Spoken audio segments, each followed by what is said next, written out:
Welcome, ladies and gents. Once in a while, Bob Iger does these interviews where every single bit of information that comes out of his mouth is what a 5-year-old could come up with, given half an hour. And every single time this happens, he once again proves himself to be an individual unfit for the role of CEO at Disney. And the stock very clearly thinks that is the case as well. Disney stock is not looking great. But yeah, now he's coming out and admitting that with respect to Disney Plus, we invested too much. We did too much.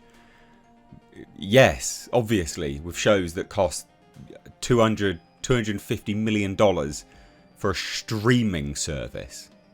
Like a series on a streaming service shouldn't cost a movie budget. What are you doing? It's absolutely insane. So we're going to dive into this today because this is very, very funny. So hit subscribe if you're new here. Do, turn the bell notifications on. I'm aware YouTube doesn't send notifications out. Check that you've got it clicked on because it also unsubscribes people. And if you like what I do here and you want to support, because YouTube loves to demonetize the channel, then check out Patreon. It's the first link in the description box. And over there, once a week, you'll get a playthrough of me chit-chatting away to myself playing Fallout 4. It's good fun. It's a good time. So anyway, let's take a look at this, shall we, ladies and gents? Bob Iger reflects on streaming launch. We invested too much. Yeah, obviously. Again, like this isn't new to anyone. This isn't new to anyone but Bob Iger. This is why it's so funny. The only person that's like, wow, is Bob Iger. No one else. Everyone's like, yeah, obviously. Yeah, we know, Bob. What you doing? What? So anyway, there was a conference meeting, an investor conference on Wednesday. And Bob Iger said, basically just gave a mea culpa for big losses incurred, which again, it was never going to generate profit. It can't physically generate profit. The only way they've sort of removed the debt that loomed over them is with tax write-downs. It's the value write-down year on year of Disney Plus. It will never turn an actual physical profit, right? It's just write-downs that it's an accounting trick. But anyway, it is what it is.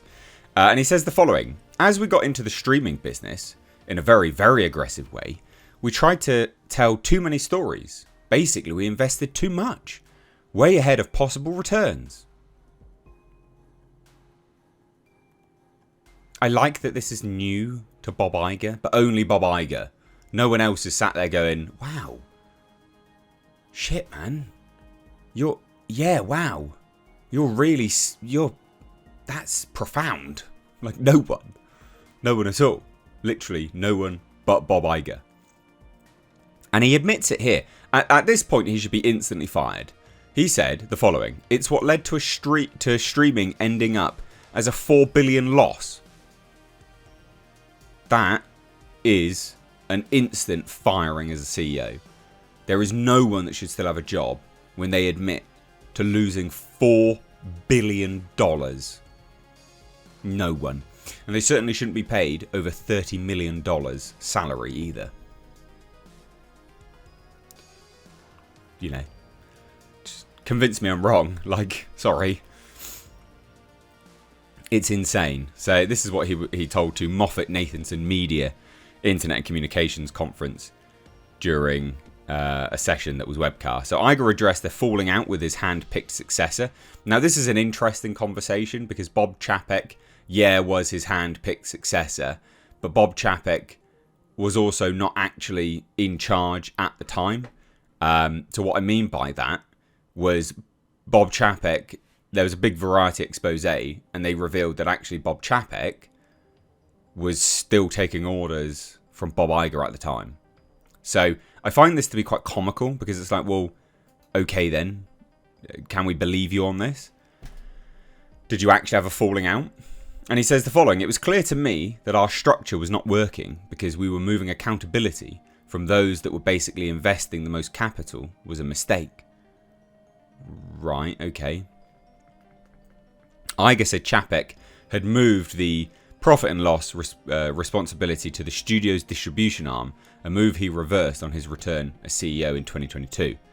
The result of spending more on content than could be turned to profit resulted in volume and not quality, but none of it could be turned to profit because it was all going to a streaming platform that you owned that has a market cap because of subscriber cap. It was never going to turn a profit. Again, a 5-year-old could figure this out. So yeah, resulted in volume and not quality, which turned out to be a mistake. Yeah, no shit. It says the Disney boss conceded volume was required to win the streaming wars against rivals like Netflix and Prime Video. You haven't won them. You've not won them at all. You're nowhere close to winning. In fact, you've admitted defeat because you're now selling your content off to the likes of Netflix and Prime Video. So, no, you've not won them. But he added, there's a very fine line that you can cross and get in trouble if your volume ends up diluting management's attention to what is being made. And that's what happened to us. So I have pulled that back. Right. And he also says, sort of reinstalled a link between the creative and monetization sides of the studio. Says to basically help guide what was being made, when it was being made, and where meaning internationally. What does that even mean? Like, what are you talking about? There should always be a link between creative and monetization. What do you like? You shouldn't. Everything being made should be approved because you know it's going to generate profit, right? Should have like a risk assessment built against it. And also bring back pilots. Disney Plus has a notorious issue where they don't have pilot episodes, so they just do straight to series orders. So they're just spending $250 million left, right, and center without a test. Weird. That's why Prime Video, right?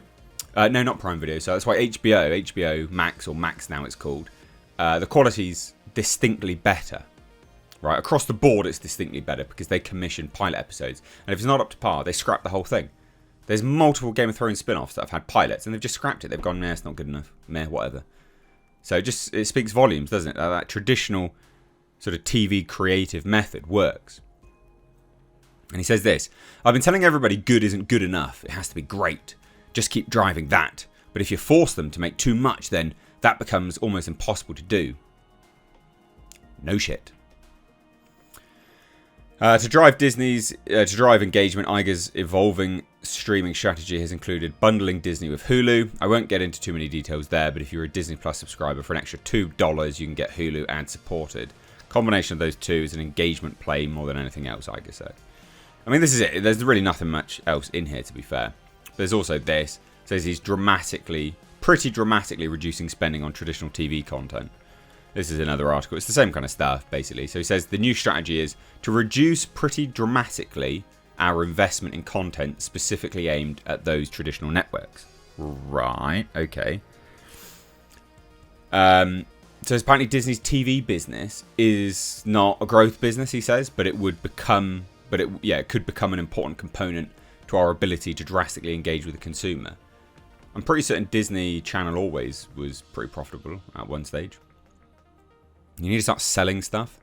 And just starts talking about the ESPN thing and everything else that they're doing. There's not really much else here, to be fair. Just says we're going to continue to see an erosion in terms of subs for those businesses, but we're going to actually continue to drive profitability because we're managing our costs so effectively. We feel comfortable with our hands right now, because we're using those networks efficiently and effectively. And that's all to do with, again, ABC, etc., etc. But that's dying anyway. So there you go. I mean, there's not much else really to say here. It's just like, how is he still Disney CEO? This guy's a moron. Like, we invested too much that wasn't going to turn a profit. Not really. Like, wow. Einstein here. Like, Man of the Year award. Big brain takes from Bob Iger. Utter turd.